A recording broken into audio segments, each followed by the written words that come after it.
Welcome to Real Estate Coaching Radio, starring award-winning real estate coaches and #1 international best-selling authors, Tim and Julie Harris.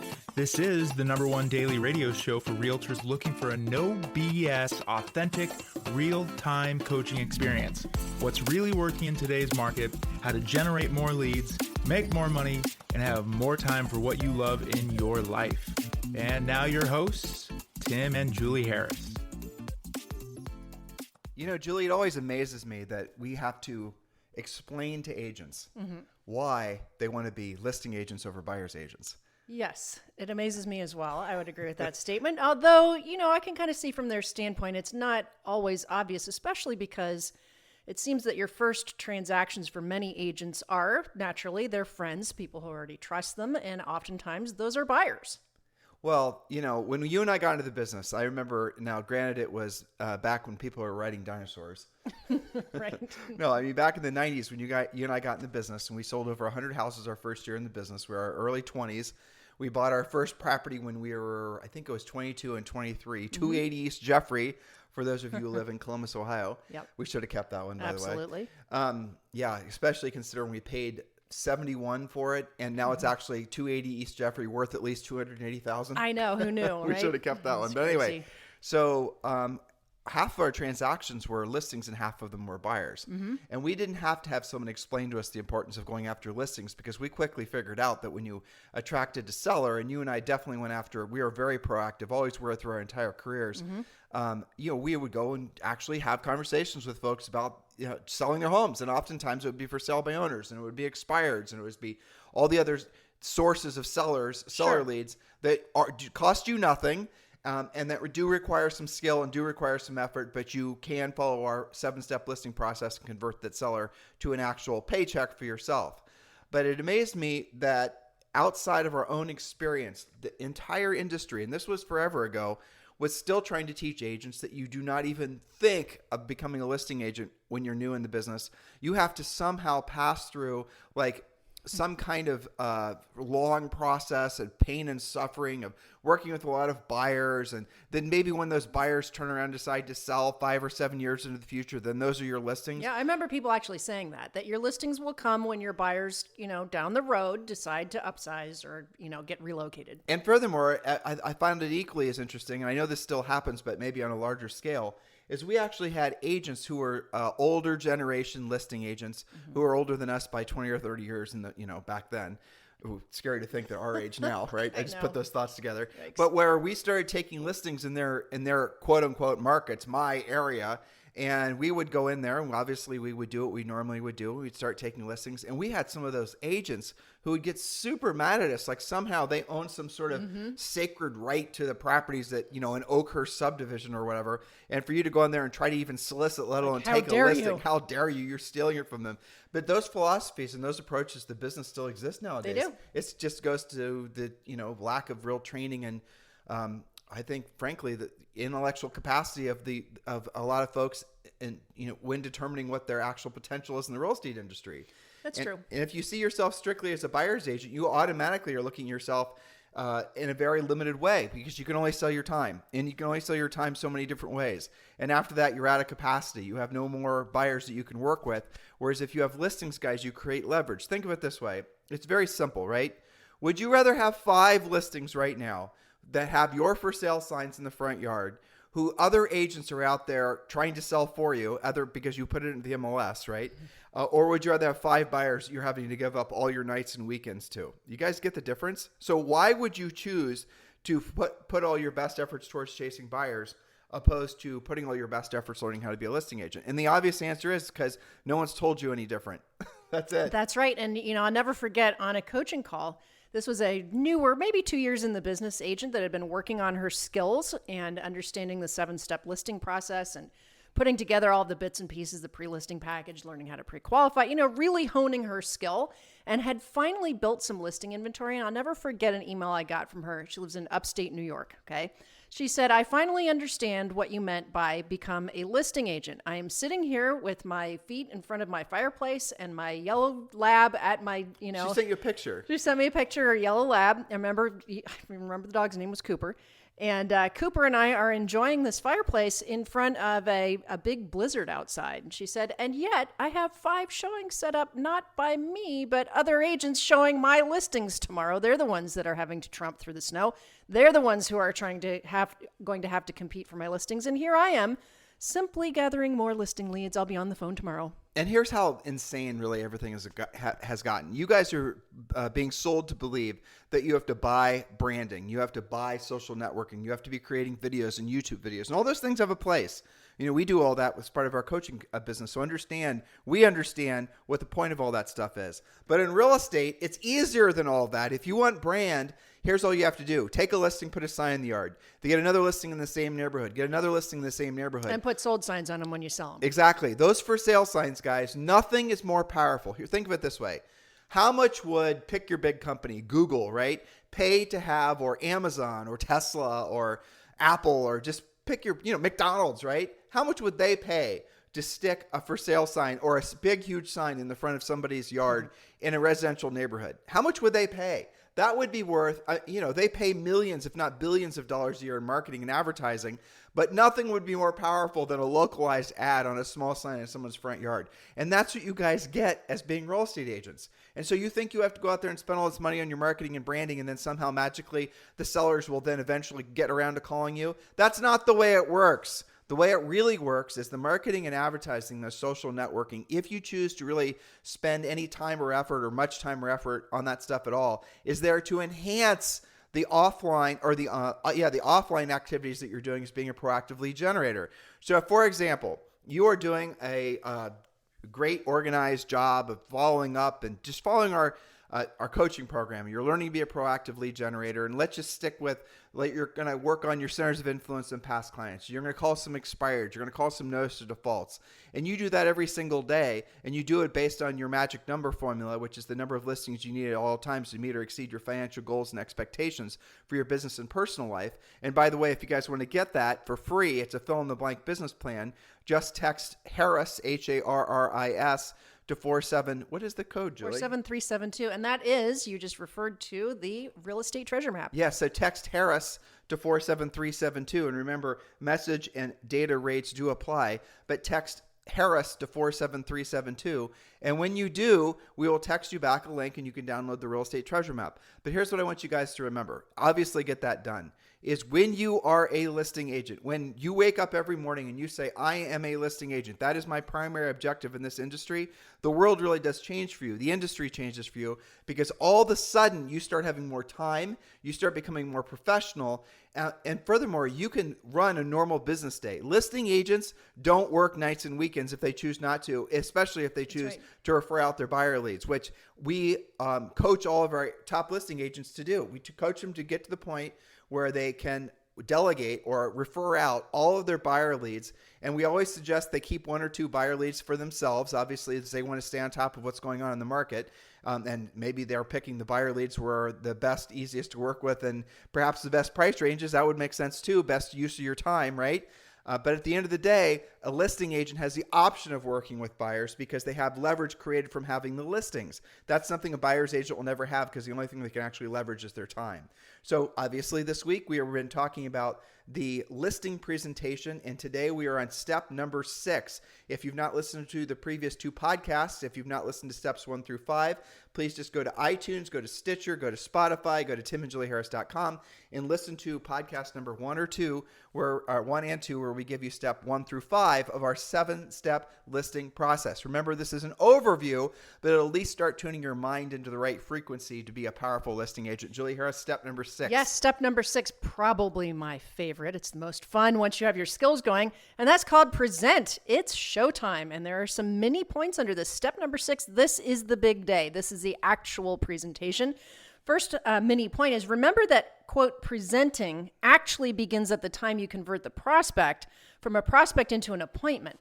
The better you are from the beginning, the higher chance you have of actually taking the listing, right? So what this really means, Tim, is that when you get ready to do your listing presentation, assuming that you have pre-qualified, asking all the questions, the things we talked about in previous podcasts, assuming you sent your pre-listing package, you know what price the seller has in mind, you know what their motivation is, you know if they're going to be buying as well with you or somebody else. You know all of those things. Your presentation is going to go so much more smoothly, assuming that you have actually followed all of those steps. So these 7 steps are not intermixable. You can't skip steps. They are all dependent on each other. And there's a lot of little nuanced things because obviously we're not coaching you on our podcast. We're doing some overview or some training really. But the real drill down comes from being a coaching member. But this does, again, get you going in the right direction. And really what we're hoping you take away from this is being a listing agent is a process. It's just like making a peanut butter and jelly sandwich. You're really doing anything that's organized. You have to do things in a certain order. If you do that consistently in a certain order, this goes even, remember guys, if there's 3 things you have to get really good, there really are only 3 things you have to get really masterful at in real estate: proactively generate, proactively generating, pre-qualifying, and the presenting. Everything else you can be amateurish at best at because it's easily delegated. But those 3 things, the proactively generating, the pre-qualifying, the presenting, those are the most important things that we strongly encourage you to never delegate. Everything else you can delegate because it's your lower skill activity. And if it's not done at the highest level, then frankly, it won't have that much of a detrimental effect in your overall business because you are proactively lead generating, pre-qualifying for the most motivated seller leads, and then obviously presenting to take the listings. Yes, but presenting is that critical thing because even if you're great at asking pre-qualification questions, if you're not great at the presentation, it doesn't really matter. Even if you have a really beautiful pre-listing package, but you stink at presenting, it's not going to matter. So use our powerful and proven listing presentation. Do not wing it, even with past clients and people in your sphere, referrals, slam dunk appointments. They deserve your utmost respect, not your skipping of steps. And this is where I have to say we tend to see the grizzled veterans screw that up because they assume they have that business. We made that mistake. We had. I remember it was like our 4th year in real estate. In our first year, we sold over 100 houses, and then we always progressed. We never had a year where we didn't do more, sell more.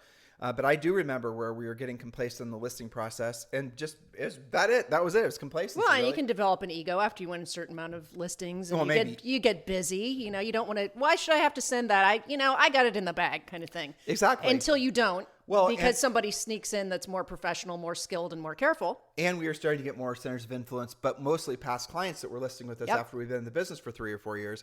But we have that happen all the time with our coaching clients. Oh, yes. And guys, I'll give you a high level idea of how we root this out on a coaching call. So someone will say, so what do you, Betty, what are you doing between, how many listing appointments do you have between now and our next coaching call? And they're going to say, well, I have 3 listing appointments. Great. What was the source of those listing appointments? One was centers of influence and past clients. One was a referral from an agent out of town. One was a referral and one I found because I knew them through, XYZ networking. Okay, great. So did you pre-qualify all of them? Yes, I did. Okay, well, tell me the motivation of each of them. Why are they selling? And then usually you'll find that a top producing agent will have intuitively pre-qualified, so they'll know why that person's selling. Then you'll ask other questions. Well, then do you know who you're competing against? There's the rub. And then you're going to find out quickly whether they're actually doing a thorough pre-qualification prior to listing appointments, because you want to have all the questions answered. You want to know whether you're competing. You want to know why you're competing. In other words, what is it that the listing agent's looking for that they're thinking they have to talk to multiple agents? You mean the seller? The seller, yes. Sorry.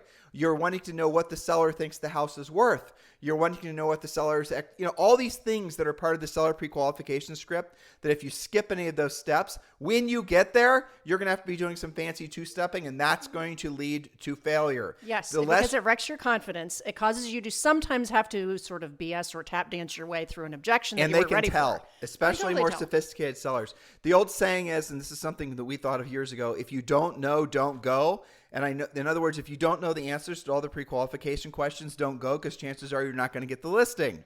So have all the answers. Now, okay, so let's say we're talking with Betty, and Betty did indeed know the motivation, what the seller owes on the house, if there's a first and there's second, if they're interviewing other agents, and if they are, Betty's known she was smart enough to know to try to position herself that she was last on the appointment. Okay, this all sounds good so far. And then it was, did you send the pre-listing kit? The pre-listing package, the Harris, copywritten pre-listing package. Did you change it? Did you include the seller survival guide questions? Did you actually include a listing contract? Did you include the CMA in the pre-listing pack? Did you make sure they opened it? Did you follow all the steps? And you will find, and coaching clients, this is what we found after doing this forever, that when someone's actually followed the process and when they've actually checked all the boxes, the probability of them taking the listing, even if they're a brand new agent, is of them not taking it is about zero.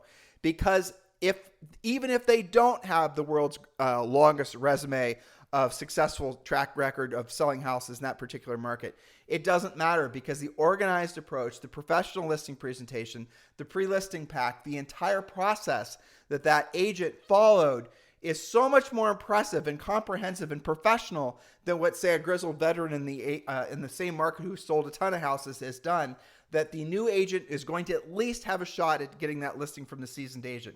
Because what's the seasoned agent going to do? They're going to roll in. This gets to complacency. They're going to roll in the listing appointment.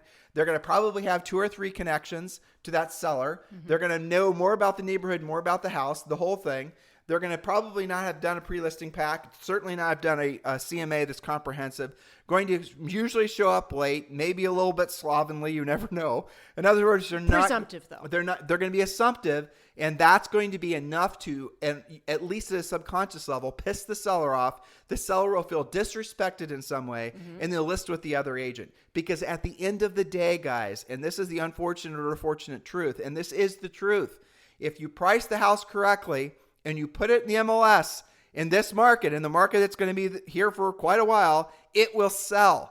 And even if you don't price it correctly and you put it in the MLS, it will sell. It probably will sell. Yes. And a seller knows that it's going to sell. A seller knows that the listing agent that they choose is, more or less fungible. That the seasoned grizzled veteran, if they're saying essentially all the numbers are similar to the new agent, and the new agent is impressed that seller with having energy and enthusiasm and a lot of motivation, not to mention being organized and professional, why the heck wouldn't that seller list with the other agent? And they would. And we have tens of thousands of agents that are testimonials to that exact experience, going back to Julie and I's root experience of having those experiences in our own real estate practice in our formidable years, where we were beating the veteran agents, and the veteran agents didn't know how we were doing it. They thought all kinds of things. They thought we were cutting our commission. Nope. They thought we were telling the seller higher prices. Nope. We are just being more professional, showing up, having energy and enthusiasm. We would beat listing agents on a regular basis. And this will happen to all of you. And if you're a grizzled veteran, you need to start thinking about having that new agent mindset again. But if you have great energy and enthusiasm and your skill level is low, and but you do follow our listing process, you will win every single time. I'll even go as far as say this. If you have great energy and enthusiasm and you do our listing presentation horribly, and you send the pre-listing pack as a mess. But you follow the 7 steps. But you follow the 7 steps, but you had energy and enthusiasm. You show up on time. You're going to win. And you follow the listing process, you're going to win. It's the energy and enthusiasm, guys, that overcomes all when you're in a sales environment, which is what all of you are in. Yes, and it is the little things, all those things that you rattled off, even showing up on time, answering your phone when they call to confirm, you calling to confirm, these things. How about actually calling them back or answering the phone when they originally called for you to go on the appointment? That's what I meant by you are competing from the moment you speak to them. Yep. Okay, because let's say that grizzled veteran, the one that you live in fear of, oh my gosh, I have to compete against so-and-so. Well, maybe they did most of it right, but they show up late. They don't really return calls. Their voicemail is always full because they're so busy. Well, you're going to win because you're not acting that way. I'll give you guys a little secret. The grizzled veterans, for those of you who are new in the business or you're Midland, let's say you're just working your way up and you're moving, a lot of you are moving from being a buyer's agent to a listing agent. That's the reason you found Julie and I, and you're listening to us and you're going to become a coaching client. The grizzled veterans, the veteran agents are the easiest to beat. That's true. And I would even say in the higher price ranges, they become easier to beat. Oh, definitely. Which is counterintuitive, Again, we can give you tons and tons of examples, but I'll give you the one I always like to talk about is Rob Johnson. So Rob came to us, and he's now the #1 agent in Greenwich, Connecticut, which is one of the most expensive markets in all of the United States, if not the world. And Rob was not in real estate in a formal way prior to him being a coaching client. He joined our coaching program. We coached him for, it wasn't even that long, 4 years. And he became the #1 agent in Greenwich, Connecticut. And he followed the Harris system exactly. And this is the same. And that was in his average sale price is probably, $7 million, something like that. And in a very, very well-established area. Michael and Robin Gordon. Yeah. Okay. They're number 3 or number 5 in the world. And they were with Berkshire. They sold 275 houses in last year, and worth I think it was $350 million. Amazing. And they were our third coaching client, like 20 years ago. Yes. And they are another example. They followed the Harris Absolutely. system. They've intertwined their own branding and logo and all the rest of it, but it's fine. The overall system is identical to what we helped them create. And here you go. Fast forward from zero to where they are now. And neither one of them, it does matter to point this out, neither one of your examples there, and we use them because they are in very expensive markets with blue blood agents that were there forever. Neither one of these guys were born into a real estate family or inherited a bunch of listing inventory, nothing like that. Rob wasn't even from this country. He's from England. Yes. Yeah. So if it works for them, guys, it does work for you. Now, some of you are nervous about pricing. And in today's market and moving forward, probably for several years here, you do have a little bit of leeway. You can be a little bit off on price and probably the market will save your butt.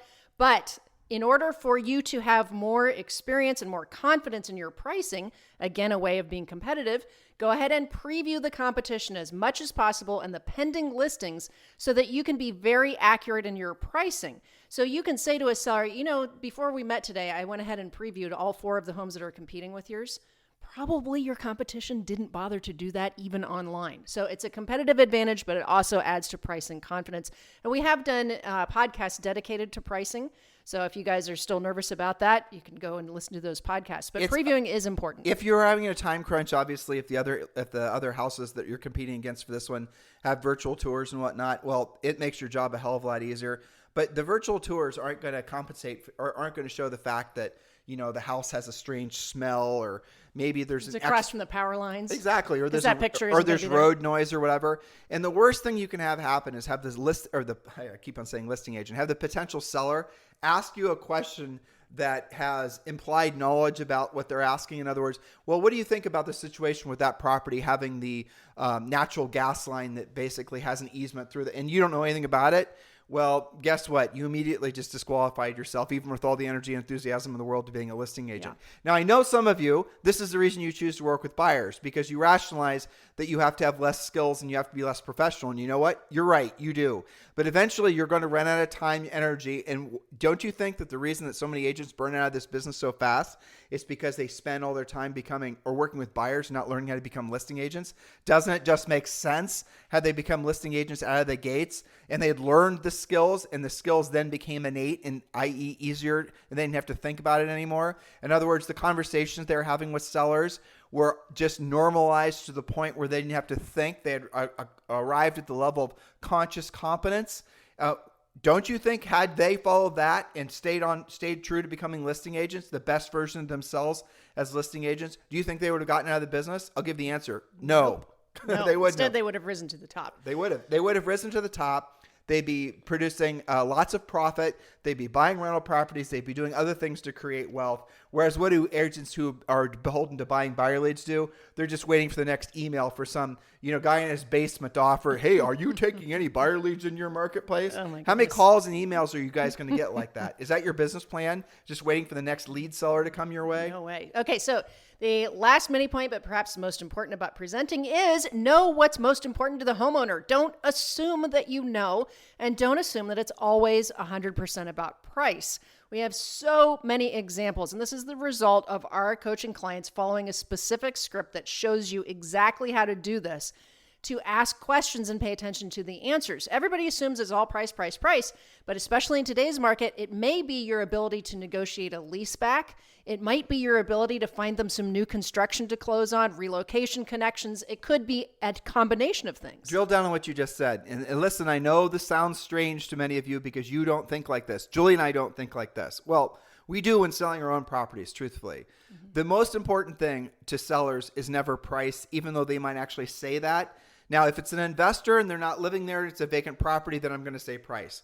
But if you're living there, especially if you have family, your dogs and whatever, it's going to be convenience. The price is going to be the third most important thing. So if you can keep that in mind, that most people are not purely driven by the largest check at closing, they're driven by the least amount of hassle in the shortest period of time, then price, then you're going to have a hell of a lot easier time becoming a very powerful listing agent. Julie, let's move on to step number 7. Yes. Remember, this is a 7-step listing process. Without any further delay, here is step number 7. Which is to actually close.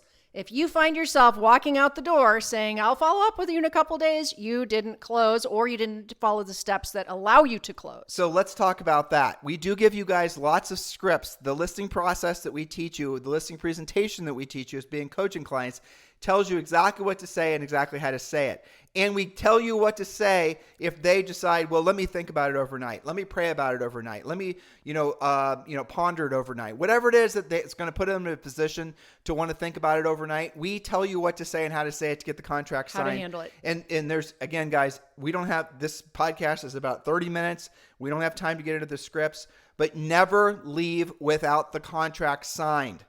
Never leave the listing appointment without the contract signed.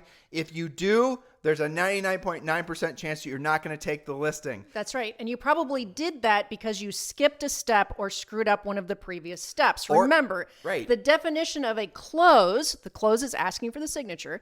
The definition of close is that it's the logical ending to a great presentation. It's far easier to close when you've actually followed all of the previous steps. Otherwise, closing is awkward, weird. You might skip it. You might freak out about it. You might do a poor job at it.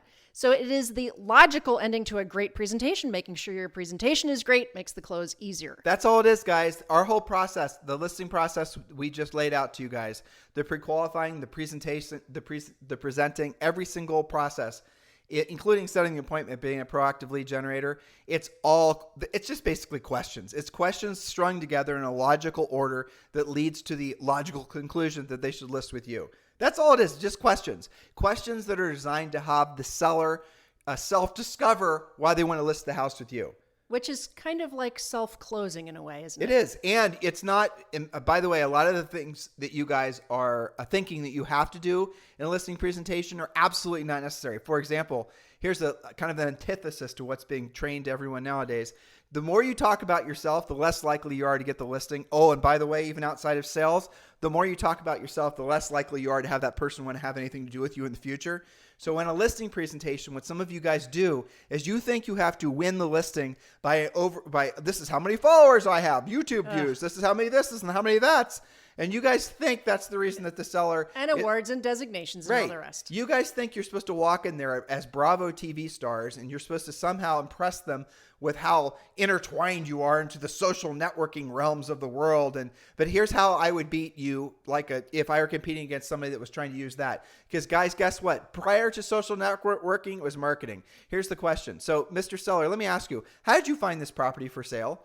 Did you find it from a tweet?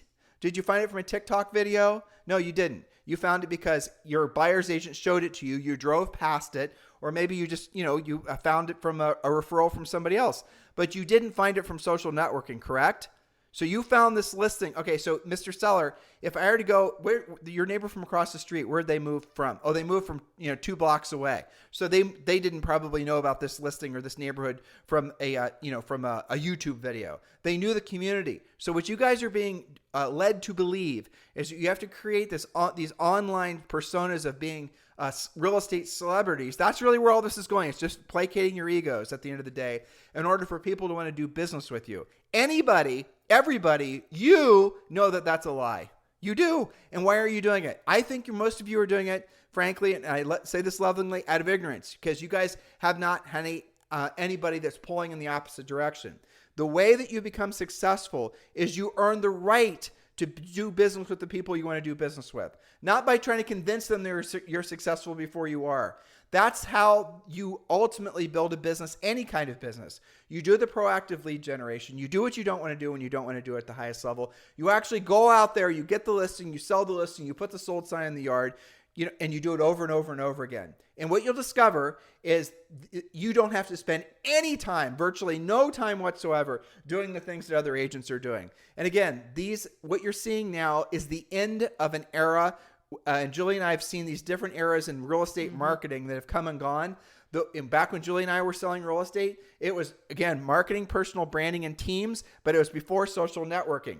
Now it's a market, and as soon as the market corrected, all of those companies that were selling marketing, branding, and marketing and branding and team building, all those companies went out of business. And then as soon as the market started to pick back up again and it became a seller's market again, then all those types of businesses came back in. As soon as the market slows down again and it becomes what's called a skills-based market, All those businesses go out. So what happens is those companies can exist selling you guys fairy tales all the while the market is not skills based because the houses are selling themselves. You get it? As soon as the market changes, as soon as people need skills, as soon as sellers start demanding listing agents that have not just a great personality, frankly, or maybe they even know them from centers of influence to past clients, but listing agents that actually know how to sell things when other agents don't, know how to price things when other agents don't.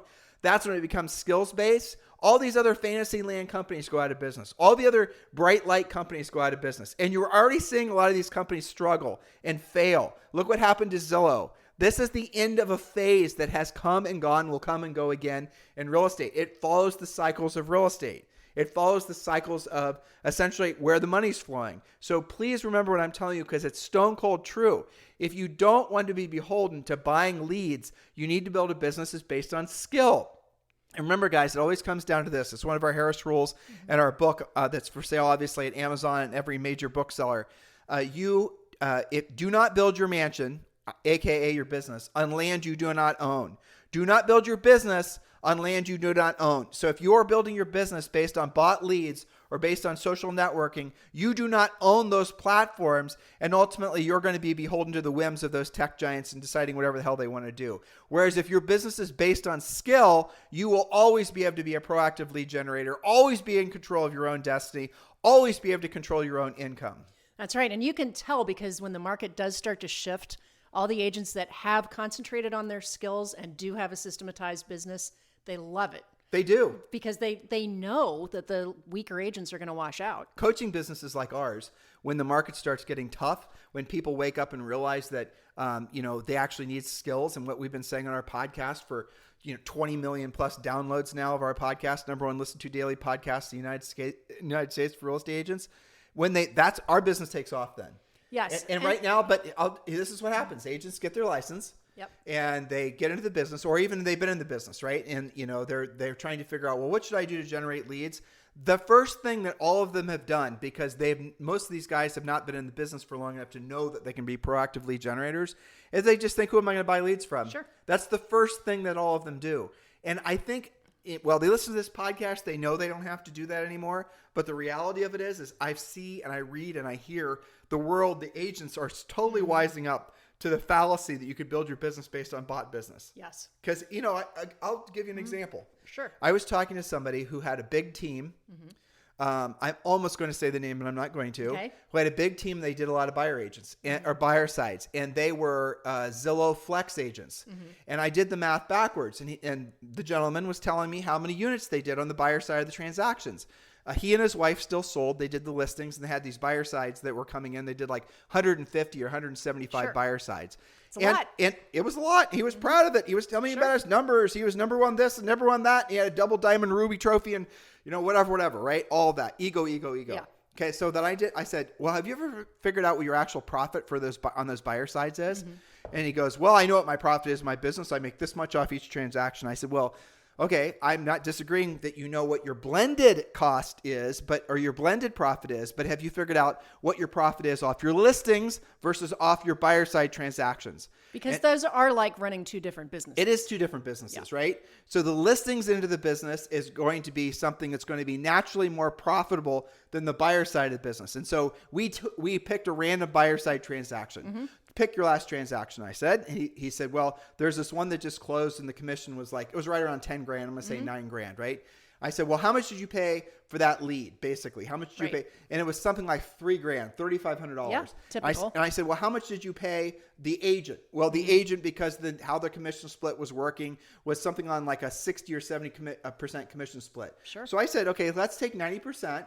And they did, these guys were with a company, even though they were 100% because they'd capped, they were still paying a 6% royalty. Okay. Got it. So the 9,000 came in.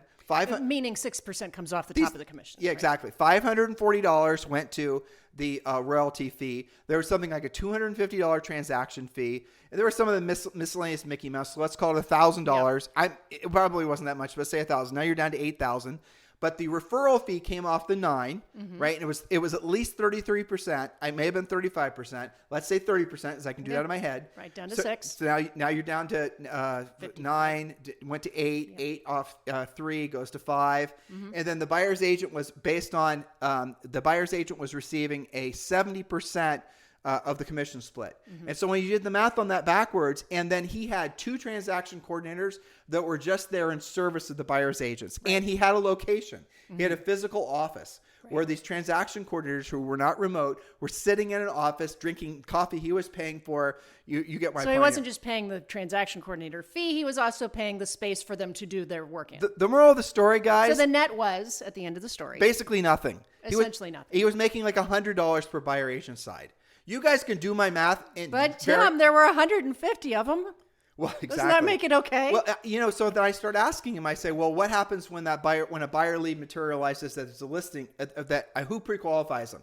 That was my question in essence. Well, Zillow Flex, Zillow pre-qualifies them. Okay. But does Zillow refer the listing? Sometimes. Do they keep the listing for themselves? Sometimes. Or who knows, right? Sure. So let's just say in a general transaction, the buyer's agent is doing the pre-qualifying, to which I said, how many seller leads came off all the buyer leads that you generated, you spent money on to generate for your buyer leads? How frequently are they actually following an organized pre-qualification script and actually pulling out those people that are showing up as buyers, right? And then rooting out the sellers and sending those back to you.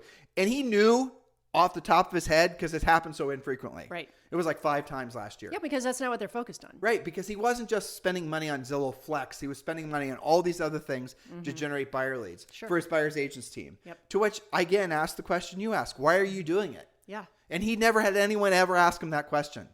I know, and there's so much more to that conversation too, because when the buyer's agents are responsible for doing the pre-qualifying, and they're not vetting out the seller leads, and they're also very focused on the easier buyers who maybe already have their financing in place, or maybe they're all cash. So there's also an unintended byproduct of leads that aren't getting converted because, they weren't easy to work with this weekend. Not only was he not making money, but he was wasting money because he thought that's what I'm saying. He felt beholden and was coaching and training and mentoring these agents. Yes, that's the whole other and torturing himself to basically help them and being their best friend, their mentor, and their boss. Right. And it goes down to why the hell was he doing it? He was doing it for ego. He was not doing it. He was running essentially the buyer's agent side of his business was nonprofit. But that's not the worst call I've ever had. No. I had one a couple years ago, but I've had iterations of this a million times before. I remember who it was. First name Russ. Yes. Central Texas, okay? Number 1 Remax agent, if I remember correctly, or one of the top ones in this particular Williamson County, right? Yeah. And so we ran his numbers, same conversation. And not only did we find that the buyer's agent side of the business wasn't just it wasn't not making him any profit, but we actually found that the listing side of the business was actually subsidizing the buyer's agent side of the business. And he and his assistant were doing all the listings.